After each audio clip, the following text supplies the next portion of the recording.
আজকে বানাবো মানকচু বাটা। এখানে মানকচু নিয়েছি, মানকচুটা ছাড়িয়ে ধুয়ে ঘষুনি করে ঘষে নেবো। ঘষা হয়ে গেলে কচুটা শিলে বেটে নেবো। তার মধ্যে দিয়ে দেবো সর্ষে, কাঁচা লঙ্কা, রসুন, নারকেল দিয়ে একসাথে সব বেটে নেবো। বাটা হয়ে গেলে কড়াই বসিয়ে দেবো। কড়াইয়ের মধ্যে দেবো কালো জিরে, শুকনো লঙ্কা, কচু বাটার তেলের মধ্যে ঢেলে দেবো। ঢালার পর দিয়ে দেবো নুন, দিয়ে কিছুক্ষণ ধরে নেড়ে চেড়ে নেবো। নাড়াচাড়া হয়ে গেলে এখানে পাতিলেবু নিয়েছি, পাতিলেবুর রসটা চিপে দিয়ে দেবো কচুর মধ্যে।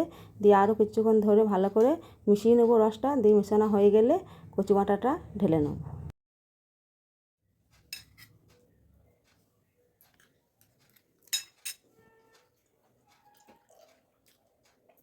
হেব্বি